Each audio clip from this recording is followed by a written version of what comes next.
അസ്സലാമു അലൈക്കും. പ്രിയ സുഹൃത്തുക്കളെ, ദൈവത്തിൻ്റെ രക്ഷ, അനുഗ്രഹം, കൃപ എല്ലാം എല്ലാവരുടെ മേലും ഉണ്ടാവട്ടെ. ഇന്ന് ഞാൻ ഈ വീഡിയോ ആയിട്ട് വന്നിട്ടുള്ളത് നമ്മുടെ ഒരു ഫാദർ തറേക്കടവിൽ അച്ഛൻ, ഫാദർ ആൻ്റണി അച്ഛൻ ഇസ്ലാമിനെയും മുസ്ലിങ്ങളെയും ഒക്കെ വളരെയധികം മോശമായിട്ട് ചിത്രീകരിക്കുന്ന ഒരു മാന്യദേഹമാണ്. അദ്ദേഹത്തിനൊന്ന് മാത്രമല്ല, ഒരുവിധം അച്ഛന്മാർക്കൊന്നും നല്ല അച്ഛന്മാരുണ്ട് കേട്ടോ, എല്ലാവരെയും അല്ല പറഞ്ഞ്. ചില വളരെയധികം അച്ഛന്മാർക്കിപ്പോൾ സുവിശേഷങ്ങളൊന്നും പറയാൻ നേരില്ല. അവർക്കിപ്പോൾ ഇസ്ലാമിനെ കുറ്റം പറയണം, ഖുർആനും ഹദീസിനും ഒക്കെ എടുത്തിട്ട് അവർക്ക് അത് മോശമാണ്, അത് ഇക്കാലത്തേക്ക് പറ്റുന്നതല്ല എന്നൊക്കെ പറഞ്ഞ് അങ്ങനെ പുച്ഛിച്ച് തള്ളുക. ഇതൊക്കെയാണ് ഇപ്പോൾ അവരുടെ ജോലി. അല്ലാതെ അത് ഒരു ഭയം കാരണമാണെന്ന് നമുക്ക് മനസ്സിലാക്കാം. ഇപ്പോൾ നിരാശയിലാണ്. കാരണം ലോകത്തൊട്ടാകെ ഇസ്ലാം മതം വളരെ വളർച്ചയിലാണ്. ആളുകളൊക്കെ ഇസ്ലാമിലേക്ക് വരികയാണ്. വന്നവർ ചിലരൊക്കെ അങ്ങനെ തന്നെ തിരിച്ചു പോകുന്നുണ്ട്. പക്ഷേ അതിനേക്കാളൊക്കെ അധികം ഇങ്ങനെ ഇസ്ലാമിലേക്ക് വന്നുകൊണ്ടിരിക്കുകയാണ്. അപ്പോൾ അതുകൊണ്ടുള്ളൊരു വിഭ്രാന്തി അവർക്കുണ്ട്. അത് അവരെ പറഞ്ഞിട്ട് കാര്യമില്ല. പക്ഷേ എന്താ ചെയ്യുക, അങ്ങനെ ആയിപ്പോയി. ഞാൻ അദ്ദേഹം പറഞ്ഞ ഒരു നായനെ പറ്റി പറയുന്ന ഒരു ഭാഗമുണ്ട്. പലതും പറയുന്നുണ്ട്, പക്ഷേ ഈ ഭാഗം മാത്രമാണ് ഇപ്പം ഈ വീഡിയോയിൽ ഉൾപ്പെടുത്താൻ ഉദ്ദേശിക്കുന്നത്. അപ്പോൾ അതെല്ലാവരും കാണുക, എന്നിട്ടൊന്ന് ഷെയർ ചെയ്യുക, പാസ് ചെയ്യുക. എല്ലാവരും കാണട്ടെ. ഇദ്ദേഹത്തിലേക്ക് എല്ലാവരും പാസ് ചെയ്താലേ അത് ഇദ്ദേഹത്തിലേക്ക് എത്തുള്ളൂ. അങ്ങനെ അതൊന്ന് വൈറലാക്കണം. അപ്പോൾ ഇങ്ങനെയുള്ള അച്ഛന്മാർ പറയുന്നതിന് അതിൻ്റെ സത്യാവസ്ഥ അവർക്ക് മനസ്സിലാക്കാൻ വേണ്ടി ഞാൻ ഇനിയും പല വീഡിയോകളും ഇടുന്നതായിരിക്കും ഇൻഷാ അല്ലാഹ്. അപ്പോൾ നമുക്ക് അദ്ദേഹത്തിൻ്റെ ആ പ്രസംഗം ഒന്ന് കേട്ടു നോക്കാം. എന്നുള്ളൊരു സംവിധാനം ഇന്ന് നമ്മുടെ നാട്ടിൽ കൂടുതൽ ശക്തി ആർജിച്ചു വരികയാണ്. ഞാനൊരു ഉദാഹരണം പറയാം. എൻ്റെ ഒരു സുഹൃത്ത് ഈ അടുത്തിടെ പറഞ്ഞ ഒരു കാര്യമാണ്. അദ്ദേഹത്തിന്റെ നാട്ടിൽ, ഇവിടെ അടുത്തുള്ളൊരു നാടാണ്, അദ്ദേഹത്തിന്റെ നാട്ടിൽ അല്പം സാമ്പത്തിക ശേഷിയുള്ള ഒരു കുടുംബത്തിൽ ജനിച്ചയാളാണ്. ഇവരുടെ കുടുംബത്തിൽ പണ്ടുകാലം മുതൽ പശുക്കളെ വളർത്തുന്നുമുണ്ട്, പട്ടിയെ വളർത്തുന്നുമുണ്ട്. ഈ വീട്ടിൽ അടുത്തുള്ള മുസ്ലിം സഹോദരങ്ങൾ വളരെ സന്തോഷപരമായിട്ട് പോവുകയും അവിടുന്ന് ഭക്ഷണം കഴിക്കുകയും അവിടുന്ന് പാല് മേടിച്ചു കൊണ്ടുമൊക്കെ ചെയ്യാറുണ്ടായിരുന്നു. എന്നാൽ ഈ അടുത്ത കാലമായിട്ട് അവർ ഭക്ഷണം കഴിക്കാറില്ല എന്ന് മാത്രമല്ല, പാല് മേടിക്കാറുമില്ല.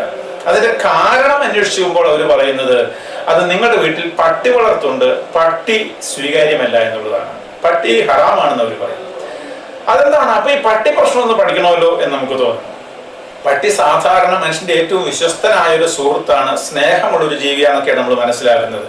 എന്നാൽ മുസ്ലിം പാരമ്പര്യം അനുസരിച്ച് ഇബ്ലീസ് ആദത്തിന് മേൽ തുപ്പിയപ്പോൾ അത് പട്ടിയായി തീർന്നതായിരുന്നു എന്നാണ് ഒരു പാരമ്പര്യം. ഇല്ലെങ്കിൽ ഇബ്ലീസിന്റെ തുപ്പലിൽ നിന്നാണ് അള്ളാഹു പട്ടിയെ സൃഷ്ടിച്ചതെന്ന് വേറൊരു പാരമ്പര്യമൊക്കെ പറയുന്നുണ്ട്. നമ്മൾ അതിനെക്കുറിച്ച് പഠിക്കാനായിട്ട് പോവുകയാണെങ്കിൽ ഖുറാനിൽ പട്ടിയെ കുറിച്ച് കൃത്യമായി നല്ലതെന്നോ ചീത്തയോ എന്നോ ഒരു വ്യാഖ്യാനമൊന്നും ഉണ്ടെന്ന് തോന്നുന്നില്ല. പട്ടി നല്ലതാണെന്നും മോശമാണെന്നും ഒക്കെ എന്നാൽ ഹദീസുകളിലുണ്ട്. ഉദാഹരണമായിട്ട്, ദാഹിച്ചു വലഞ്ഞ ഒരു പട്ടിക്ക് ഒരു വ്യഭിചാരിണി വെള്ളം കൊടുത്തതുകൊണ്ട് അവരുടെ പാപം മോചിക്കപ്പെട്ടു എന്ന് സഹീഹ് ബുഖാരിയിൽ നമുക്ക് വായിക്കാനായിട്ട് കഴിയാൻ എൻ്റെ റെഫറൻസ് താഴെ കൊടുക്കുന്നുണ്ട്. എന്നാൽ നമ്മുടെ നാട്ടിലെ പല മുസ്ലിങ്ങളും ഈ വിധത്തിൽ ചിന്തിക്കുന്നവരല്ല. അവര് പട്ടി തിന്മയാണ് എന്ന് കരുതുന്നവരാണ്, മോശമാണെന്ന് കരുതുന്നവരാണ്. അതിന് പല കാരണങ്ങളാണുള്ളത്. ഒന്ന്, പട്ടികളുള്ള വീട്ടിൽ മലക്കുകൾ പ്രവേശിക്കുകയില്ല എന്നാണ് ഒന്നാമത്തെ ചിന്ത. അതിനൊരു കാരണമായിട്ട് പറയുന്നത്, ഒരിക്കൽ ജിബ്രീൽ മുഹമ്മദിന്റെ അടുത്തേക്ക് ഒരു സന്ദേശവുമായിട്ട് വരുമ്പോൾ ആ വീട്ടിൽ പട്ടി ഉണ്ടായിരുന്നത് കൊണ്ട് ജിബ്രീൽ അവിടെ പ്രവേശിച്ചില്ല എന്നുള്ളതാണ്. അപ്പോ ജിബ്രീലിന് പട്ടി ഉണ്ടെന്ന് അറിയത്തില്ലായിരുന്നോ, അല്ലെങ്കിൽ അള്ളാഹുവിന് അതിനെക്കുറിച്ച് ഗ്രാഹ്യമില്ലായിരുന്നു എന്നും ചോദിക്കരുത്. രണ്ടാമത്തെ അവരുടെ ചിന്ത, പട്ടിയുമായിട്ടുള്ള സൗഹൃദം ഒരു മനുഷ്യനിലെ നന്മകളെയൊക്കെ ഇല്ലാതാക്കുമെന്നുള്ളതാണ്. മൂന്നാമത്തെ ഒരു ചിന്ത, പ്രാർത്ഥിക്കുന്ന ഒരു മനുഷ്യന് മുമ്പിലൂടെ ഒരു സ്ത്രീയോ ഒരു പട്ടിയോ അല്ലെങ്കിൽ ഒരു കഴുതിയോ, അങ്ങനെ പാരമ്പര്യങ്ങൾ വ്യത്യസ്തമായിട്ടുണ്ട്, കടന്നു പോവുകയാണ് എങ്കിൽ ആ പ്രാർത്ഥന നിരർത്ഥകമാകും എന്നൊക്കെയാണ് അവരുടെ ചിന്ത. ഇത് വളരെ രസകരമായിട്ടുള്ളൊരു ചിന്തയാണ്. ഒരു പട്ടി എങ്ങനെയാണ് പിശാചാകുക, ഹദീസ് അനുസരിച്ച് പട്ടി പിശാചാണ്. നമ്മുടെ വീട്ടിലൊരു പട്ടി, അത് എന്തെങ്കിലും ഒരു കളറിലൊരു പട്ടിയാകട്ടെ, ആ പട്ടി പ്രസവിച്ച കുഞ്ഞ് കറുത്ത ഒരു പട്ടിയാണെങ്കിൽ അത് പിശാചാണ്. അങ്ങനെ ഹദീസുണ്ട്. ഇത് വളരെ താഴ്ന്ന ഒരു ഗോത്രവർഗ ചിന്ത നമുക്കറിയാലോ. ഈ ഒരു പട്ടിയാണോ ഈ ഒരു പൈശാചിക തന്ത്രങ്ങളുടെ ഉറവിടം എന്ന് പറയുന്നത്? സമാനമായിട്ടുള്ളൊരു മറ്റു ചിന്ത നമുക്ക് മറ്റു ഹദീസുകളിൽ കാണാം. അപ്പോൾ ഈ പട്ടിയുടെ കാര്യം മാത്രം നമുക്ക് ഇന്ന് പറഞ്ഞിട്ട് ഈ വീഡിയോ വൈൻഡപ്പ് ചെയ്യാം. അപ്പോൾ ഈ പട്ടിയാണ് ഇപ്പോൾ മൂപ്പരുടെ പ്രശ്നം. അടുത്ത വീട്ടിലെ പാല് പട്ടിയുള്ള കാരണം വാങ്ങിക്കില്ല എന്ന് ഒരു മുസ്ലിം കുടുംബം പറഞ്ഞു. അവിടുന്ന് ഭക്ഷണമൊക്കെ കഴിക്കാനുള്ള കുടുംബമാണ്. പിന്നെ അവർ അതൊക്കെ നിർത്തി. അങ്ങനെ ഈ പട്ടിനെ ഈ സ്വാതന്ത്ര്യം ഇല്ലാതെ എന്ന് പറഞ്ഞാൽ ഒരു നിയന്ത്രണവും ഇല്ലാതെ അകത്തും പുറത്തും എല്ലാം ഇങ്ങനെ ചുറ്റി നടക്കുന്ന ഒരു വീട്ടിൽ നിന്ന് പാല് മേടിക്കേണ്ടെന്ന് തന്നെയാണ്. അതുതന്നെയാണ് മുസ്ലിങ്ങൾക്ക് നല്ലത്. കാരണം നായയുടെ സലൈവയിൽ ഈ ഉമിനീരിൽ കണ്ടമാനം ബാക്ടീരിയകളുണ്ട് എന്നുള്ളത് അച്ഛന് അറിയില്ലായിരുന്നോ?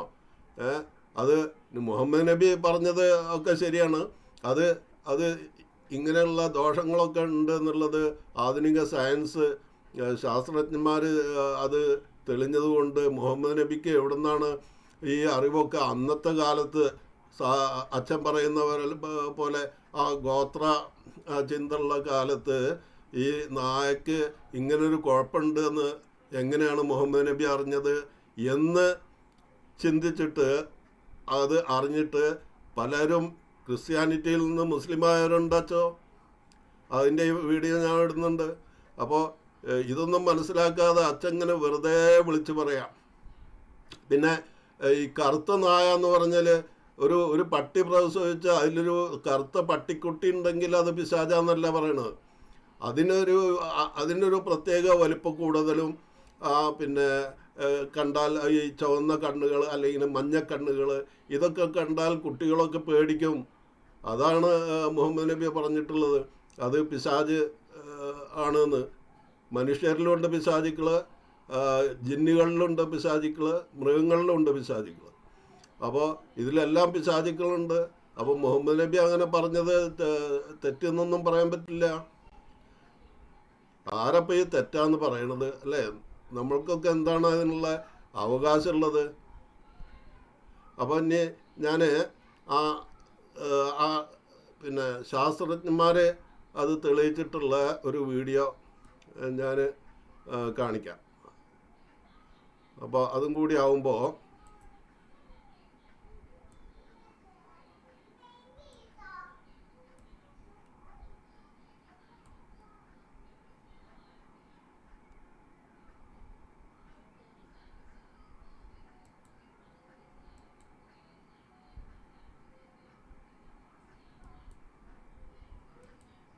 In this video, we will tell you the heart-touching story of an American scientist who converted to Islam after deeply American ശാസ്ത്രജ്ഞൻ ഇസ്ലാം മതം സ്വീകരിച്ചതിന് കാരണമായിട്ടാണ് പറയുന്നത്.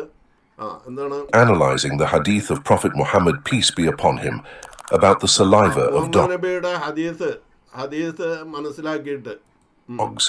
We will also explain to you with supporting scientific evidence why Prophet Muhammad recommended to use the soil to clean Muhammad നബിയുടെ ഹദീസ് ഇങ്ങനെയാണ്. അതായത് നായ തൊട്ടാൽ 7 പ്രാവശ്യം കഴുകണം, അതിൽ ഒരു പ്രാവശ്യം മണ്ണ് കൊണ്ടായിരിക്കണം എന്ന്.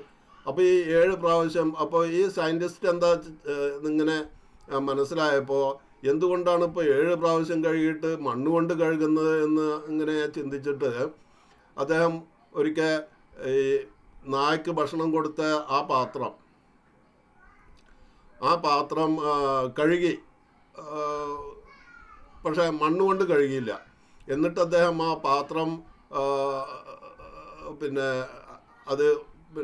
മൈക്രോസ്കോപ്പിൽ വെച്ച് അദ്ദേഹം അത് നിരീക്ഷിച്ചപ്പോൾ അതിൽ കണ്ടമാനം ബാക്ടീരിയകൾ ഉണ്ടായിരുന്നു എന്നാണ് പറയണത്. എന്നിട്ട് അദ്ദേഹം പിന്നെ വേറെ അത് മണ്ണുകൊണ്ട് കഴുകി ഒന്ന് ശുദ്ധിയാക്കി. എന്നിട്ട് പിന്നെ നോക്കിയപ്പോൾ അതിൽ ബാക്ടീരിയകളെ കാണാനില്ല എന്നാണ് പറയുന്നത്. അപ്പോൾ മുഹമ്മദ് നബി ഈ പറഞ്ഞ ഹദീസ് അത് അന്നത്തെ കാലത്ത് മുഹമ്മദ് നബിക്ക് അങ്ങനെ അറിഞ്ഞത്? അപ്പോൾ ഇവർ പറഞ്ഞത് എന്താണെന്ന് വെച്ചാൽ അത് മുഹമ്മദ് നബിയുടെ സ്വന്തമായിട്ടുള്ള അറിവല്ല, അങ്ങനെ അറിവ് കിട്ടാൻ ഒരു വകുപ്പുമില്ല. കാരണം അങ്ങനെ ഈ വിഷയം അവിടെ ആർക്കും അറിയില്ലായിരുന്നു. അതുകൊണ്ടത് ദൈവത്തിൽ നിന്നുള്ള വെളിപാട് അനുസരിച്ചല്ലാതെ മുഹമ്മദ് നബി ഒന്നും പറയുന്നില്ല എന്നിവർക്ക് മനസ്സിലായി. അങ്ങനെയാണ് ഇവർ ഇസ്ലാം മതം സ്വീകരിക്കാൻ ഉണ്ടായ കാരണം അതാണ്. അപ്പോൾ അത് ഒന്ന് വീഡിയോ കുറച്ചുകൂടി നമുക്ക് കണ്ട് കേൾക്കാം. Object that has been leaked by a dog. After his research, he was overwhelmed by the result, and for him it was no doubt that Islam is the truth and Muhammad is a messenger of God. He became Muslim and started proving to the world that Islam is the only true path to salvation. Let's dive into the topic and see what ഒരേ ഒരു മാർഗം, സത്യമായ മാർഗം എന്നാണ് അവർ കണ്ടുപിടിച്ചത്. This scientist discovered and which convinced him to convert to Islam.